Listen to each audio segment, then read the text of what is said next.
Bonjour à tous, nous avons le plaisir à Free Impact Magazine de recevoir Monsieur Lassana Dembélé, thérapeute et militant de droits de l'homme de nationalité ivoirienne vivant à Philadelphie en Pennsylvanie.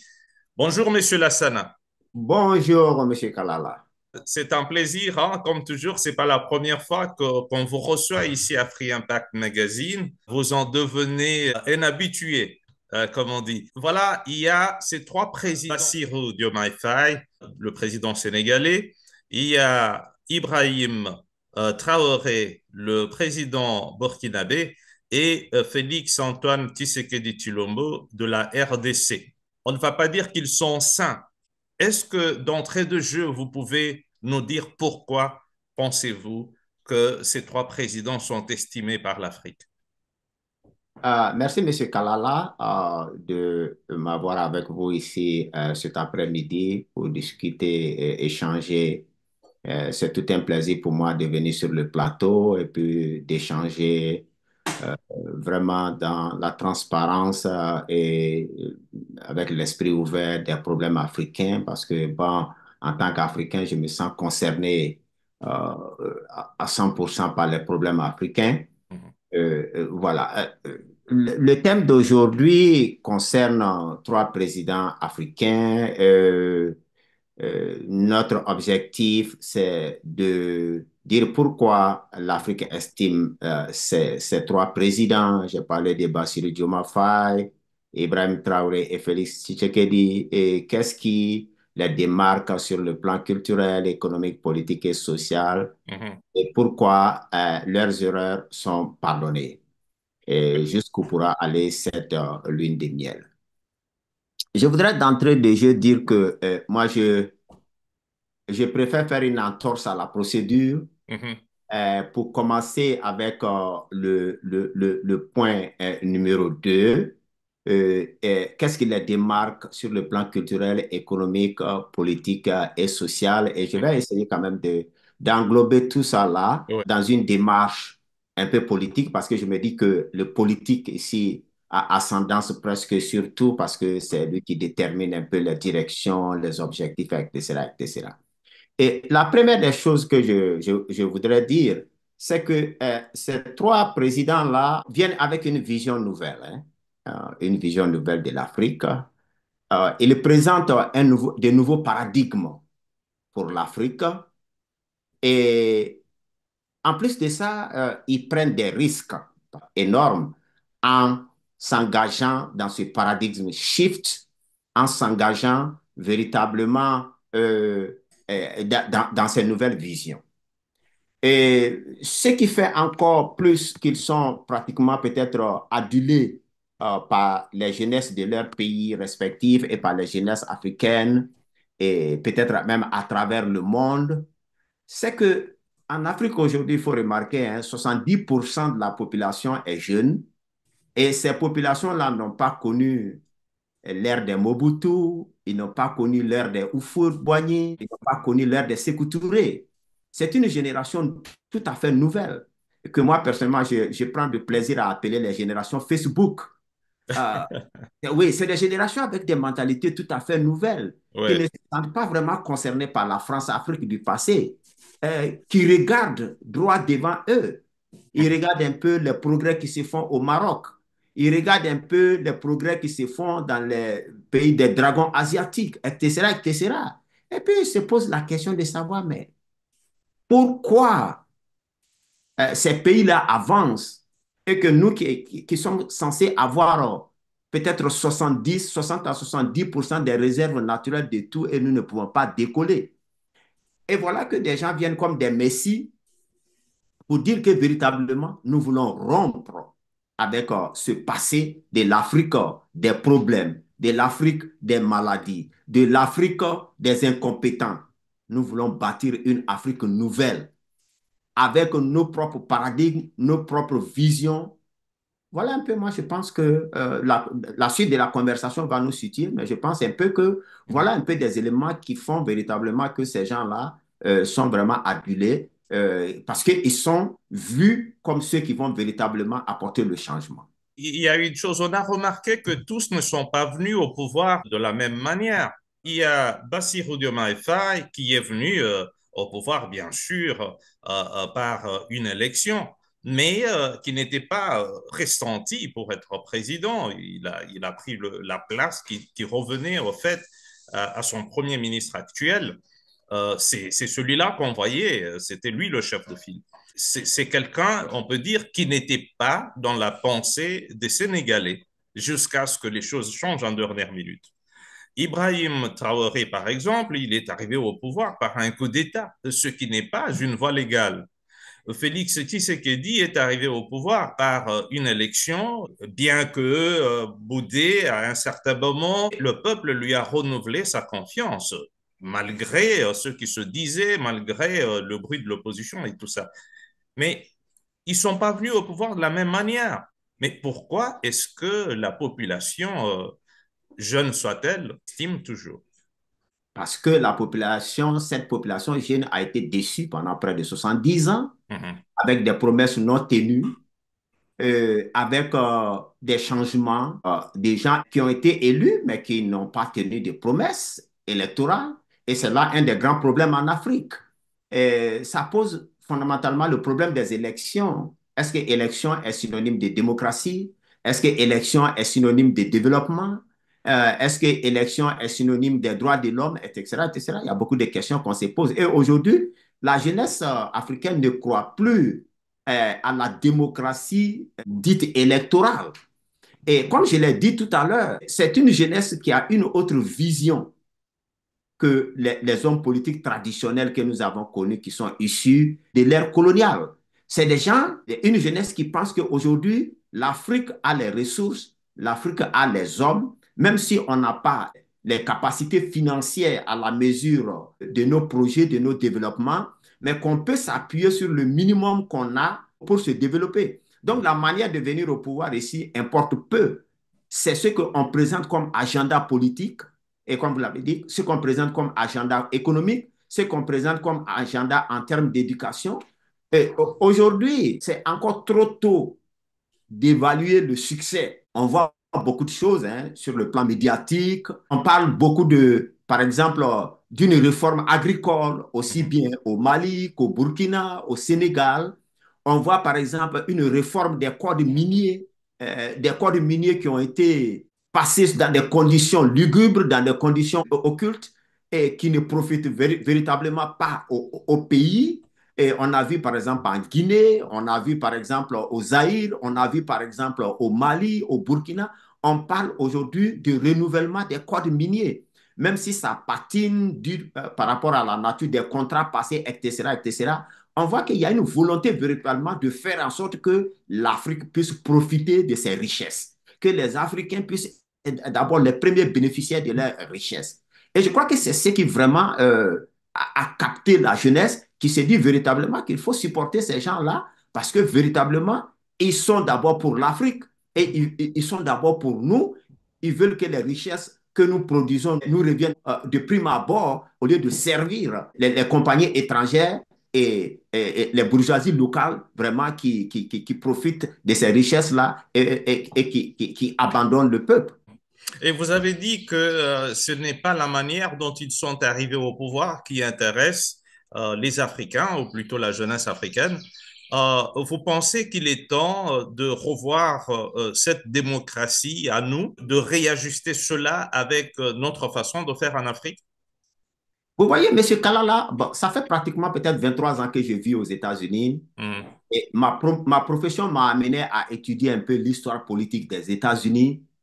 Et quand vous regardez, les États-Unis, c'était, ce qu'on ne dit pas suffisamment, c'est un pays qui a été colonisé. D'abord en partie par les Français, mais en grande majorité par les Espagnols et puis même, principalement par les Britanniques. Mais lorsque les États-Unis ont pris leur indépendance, ils ont changé beaucoup de choses qui existaient. Quand vous regardez par exemple les unités, même prenons les choses simples, les unités de mesure qu'on utilise en Grande-Bretagne, ce n'est pas les mêmes unités de mesure qu'on utilise ici. La monnaie qu'on utilise en Grande-Bretagne, ce n'est pas la monnaie qu'on utilise aux États-Unis. Même en anglais, dans ma profession, par exemple, on écrit behavior, mais En anglais britannique, on écrit behavior. Yeah. Il y a tous ces changements. Yeah. Mais chez nous, en Afrique, on n'a fait que du couper-coller. Quand vous regardez les magistrats anglophones, ils s'habillent comme à Scotland Yard. Quand vous regardez, par exemple, les juges africains, ils sont dans les toges noirs comme les juges français. On a copié les drapeaux, on a copié les constitutions, on a copié notre manière de manger. Même l'école, on a copié. Alors que beaucoup de recherches, par exemple, dans le domaine psycholinguistique, nous enseignent que l'enfant, il apprend mieux et se développe mieux dans sa langue maternelle. Je n'ai pas de données pour le supporter, mais c'est peut-être la raison pour laquelle les Asiatiques, ils sont beaucoup en avance sur nous. Les Chinois, ils n'étudient pas. Et s'ils viennent ici, mais ils font tout en anglais. Les Coréens, ils font tout en coréen, etc., etc. Et donc, il y a véritablement qu'aujourd'hui, nous devons arriver à un changement de paradigme. Je ne dis pas, comme certains, qu'il faut rejeter tout ce qui est venu de l'Occident, mais il faut regarder l'école en Afrique. Dans la plupart des pays, l'école, c'est un échec total. Les gens qui sortent de l'école, est-ce que la formation en Afrique aujourd'hui est adaptée aux besoins des populations? C'est une problématique fondamentale. On forme une élite bureaucratique. Est-ce que l'Afrique a besoin de bureaucratie? Si vous prenez des pays aujourd'hui, le budget est absorbé à 70% par la bureaucratie gouvernementale. Alors qu'on aurait pu développer, moi je regarde aux États-Unis, ce qui fait la force de l'économie américaine, ce n'est pas seulement Microsoft, ce n'est pas seulement Amazon, mais ce sont les petites et moyennes entreprises, les plombiers, les électriciens, les Ouais. maçons, qui sont des petites unités et des petites entreprises autonomes qui ont des économies, ce qu'on appelle la classe moyenne, qui ont Mhm. des économies qui leur permettent vraiment de se prendre en charge. Ils ne dépendent pas nécessairement de l'État. Alors que chez nous, en Afrique, quand vous regardez pratiquement, tout le monde veut être fonctionnaire. Tout le monde veut être bureaucrate. Mhm. Pourquoi faire? Ça veut dire qu'on a des systèmes qui ne sont pas adaptés et on crie qu'il n'y a pas d'emploi. Alors que dans les quartiers, on cherche des plombiers, on ne trouve pas. On cherche des maçons, on ne trouve pas. On cherche des électriciens, on n'en trouve pas. Ça veut dire que même au niveau de la formation n'est pas adaptée à nos besoins. Mhm. Il y a des changements profonds, des changements structurels profonds qu'il faut faire pour adapter nos réalités à nos besoins. Cela ne veut pas dire qu'il faut purement et simplement rejeter tout ce qui est venu de l'Occident. Et comme le disait Senghor, il faut aller quand même vers une sorte de civilisation du donner et du recevoir, mais ce donner et ce recevoir ne doit pas se faire à notre détriment. Même les moyens, quand il faut lutter contre la corruption, c'est la Banque mondiale qui doit venir nous enseigner comment il faut lutter contre la corruption. Ça, ce n'est pas un scandale. Bon, quelqu'un disait que le mot corruption vient du français. Ce n'est pas parce que ça vient de l'Occident qu'ils doivent nous montrer comment ça se fait. Dans les récits de René Caillé, il a écrit quelque part que sous l'Empire du Mali, dans le temps, si vous voyagez pour aller dans une ville et que vous perdez quelque chose en cours de route, si vous retournez, si vous ne trouvez pas ça dans le village qui est devant vous, vous allez trouver ça dans le village qui est derrière vous parce que quelqu'un a pris, il a vu et il a déposé. Et donc, Ouais. vous partez, vous retrouvez. Ça veut dire que même le vol n'était pas dans nos valeurs. Le vol n'était pas dans nos cultures, dans nos cultures. Donc, on n'a pas besoin de quelqu'un pour venir nous enseigner la morale, pour venir Mhm. nous enseigner les valeurs, pour venir nous enseigner dans les bonnes pratiques. On a ça dans nos valeurs africaines. Même nos constitutions qu'on est allé copier sur les constitutions européennes, Mhm. l'Afrique a connu des constitutions. L'une des premières constitutions écrites d'ailleurs, qui est la constitution de Kouroukan-Fouka, qui a été écrite, je crois que sous, je ne me rappelle pas exactement encore, sur l'empereur Sundiata Keita, Mhm. existe. Même s'il n'y a pas tout là-dedans, il y a des éléments de la gouvernance quand même dans cette constitution dont pouvaient s'inspirer les Africains. Je suis sûr que si on va dans l'ancien royaume du Bénin, on trouvera là-bas des textes qui régissaient la société. Si on va, par exemple, dans l'Empire bantou, on trouvera là-bas des textes qui régissaient la société. Pour qu'on laisse tomber tout cela pour copier la Constitution britannique, pour copier la Constitution française. La Constitution française, quand vous regardez, elle obéit à des réalités historiques et religieuses religieuses particulières qui n'ont rien à voir avec nos réalités historiques et culturelles. Si je prends la notion de laïcité, est-ce que la notion de laïcité est vraiment un problème fondamental et essentiel chez nous aujourd'hui? On a parlé de laïcité en France parce que l'Église et l'État étaient confondus. L'Église avait un impact sur l'État. Et donc, quand il y a eu la Révolution française, on a dit de séparer l'Église de l'État. Donc, d'où la notion de laïcité. Mais nous, on prend ça, on vient déposer chez nous par rapport à quoi? Ces trois présidents dont nous parlons ont chacun proposé dans son pays certaines réformes d'une façon ou d'une autre. Vous pensez que c'est le moment? Je suis un peu le développement de l'actualité africaine qui a pris un tournant particulier et accéléré ces 10 dernières années. Hein.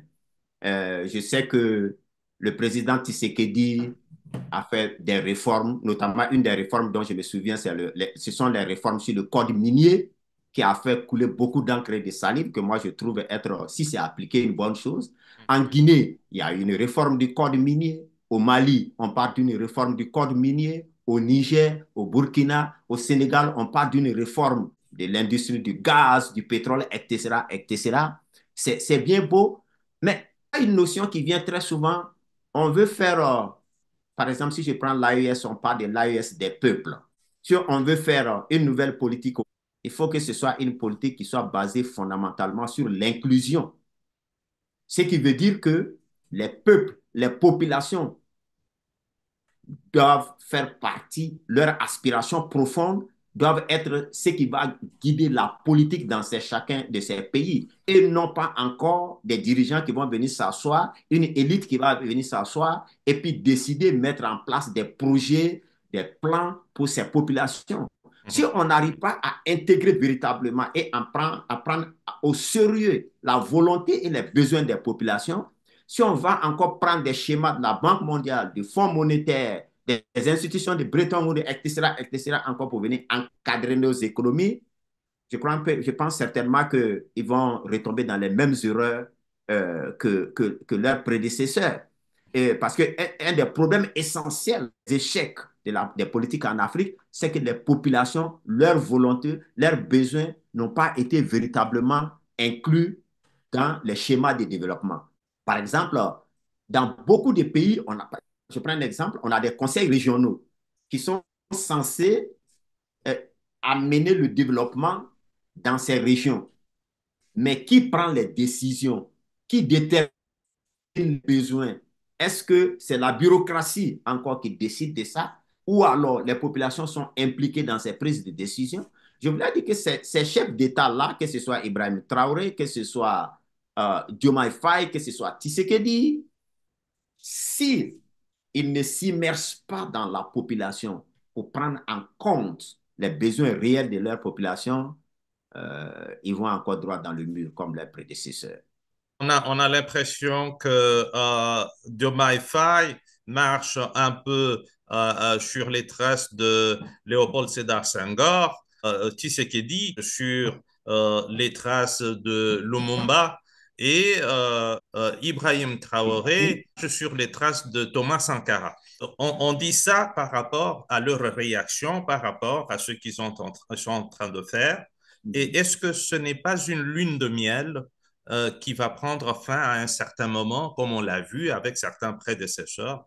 Oui, et je crois que je l'ai dit tantôt, si ces présidents-là veulent calquer nécessairement sur Senghor, sur Sankara ou Lumumba, sans tenir compte des réalités actuelles, ils vont droit dans le mur.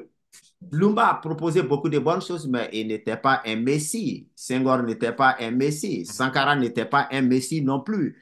Ils ont tous fait des erreurs. Est-ce qu'il faut répéter leurs erreurs? La réponse est non.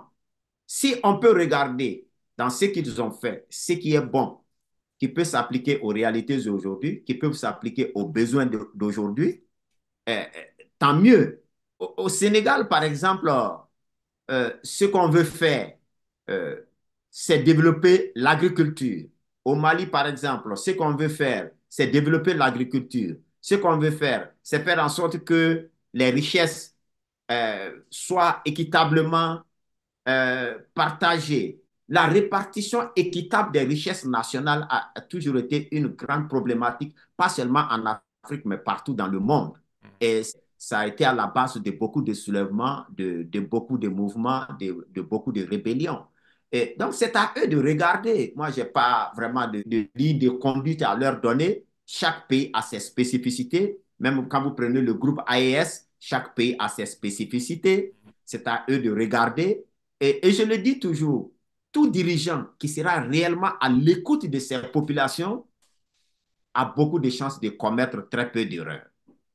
Mais si on veut être comme Machiavel et dire que la fin justifie les moyens, bon, dans ce cas-là, on va commettre beaucoup d'erreurs et on va se faire rattraper par ces erreurs. Pour l'instant, on observe. Euh, Ibrahim Traoré n'a que peut-être presque 2 ans. Diomaye Faye n'a même pas encore une année. Mhm. Tshisekedi est à son deuxième Tout mandat. récemment. On les observe. Et il faut aussi leur donner du temps parce que le changement, après Mhm. 60, 70 ans d'indépendance, Mhm. il faut tenir compte de la géopolitique internationale. Mhm. Ils n'ont pas totalement les mains libres. Tantôt, j'ai pointé du doigt le risque. C'est des gens qui sont exposés à des risques. On peut les éliminer à tout moment. Et Mhm. ça, il n'y a pas de pitié dans ce domaine-là. Mhm. Donc, mais le fait déjà même, comme vous l'avez mentionné, d'avoir la jeunesse à leur côté, la jeunesse qui se positionne comme un rempart à toute déstabilisation, c'est déjà quelque chose de positif. Mhm. Et en continuant à impliquer cette jeunesse, en faisant en sorte que, comme je l'ai dit, les aspirations des peuples soient prises en compte, pas seulement de façon folklorique. Par exemple, j'entends beaucoup souvent, on dit qu'il faut impliquer les légitimités traditionnelles dans les prises de décision. Mais mais comment, dans la pratique, comment cela va se passer? C'est des choses qu'il faut définir. J'entends au Mali, par exemple, que on a mis en place une commission pour déterminer euh, euh, comment faire en sorte que les valeurs culturelles du Mali vont être vraiment intégrées dans la vie du Malien, dans la vie des communautés. Bon, tout cela, c'est des schémas sur lesquels les gens travaillent. On veut Ouais. bien voir comment ça va avancer et dans quelle direction ça va partir. Mais je dis que c'est des chantiers nouveaux. Il ne faut pas être trop, comment dirais-je, optimiste. Mhm. Il ne faut pas être aussi trop pessimiste. Il faut leur donner le temps de nous montrer leur savoir-faire. On a remarqué qu'ils sont estimés en Afrique, mais est-ce qu'il y a quelque chose que tu pourras dire par rapport à leur relation avec l'Occident? Bon, bien évidemment, leurs relations, pour la plupart avec l'Occident, c'est des relations pour l'instant. Bon, Diomaye Faye, bon, c'est quelqu'un avec son mentor Ousmane Sonko, et sauf le chaud et le froid, ils ont un peu plus de diplomatie dans leur rapport. Mhm. Personnellement, j'apprécie leur manière de faire les choses. Mhm. Voilà, on frappe, mais on négocie un peu plus de diplomatie. Je crois que Tshisekedi aussi essaie de jouer un peu sur ce temps-là. Parce que ce monde-là est cruel, hein? Il faut pas se le cacher. On a vu comment les Lumumba, comment les Sankara, comment les Modibo Ouais. Keïta, les Sékou Touré et autres ont fini, les Kwame Nkrumah. Mhm. Et voilà, nous vivons dans un monde terriblement dangereux, un monde cruel. Mhm. Et euh, personnellement, quant à Ibrahim Traoré, quand moi je l'écoute, j'observe, je me dis que je ne vais pas aller jusqu'à utiliser le terme mettre un peu d'eau dans son vin, mais Mhm. il doit un peu adopter le langage un peu diplomatique. C'est un peu la même chose avec les militaires au Mali, un peu les militaires au Niger. Mhm. Personne ne peut se développer à vase clos. C'est vrai, quand j'écoute par exemple ce que les gens disent dans l'AES, nous voulons collaborer avec tout le monde, mais en faisant en sorte que la collaboration soit une collaboration gagnant-gagnant. Et là, je suis tout à fait d'accord avec ça. Mais au même moment, Il faut savoir vraiment être diplomate. Il ne faut pas 1, 2, 3 chasser l'ambassadeur de ce pays, 1, 2, 3 renvoyer l'ambassadeur de ce pays, toujours être engagé sur des voies belliqueuses.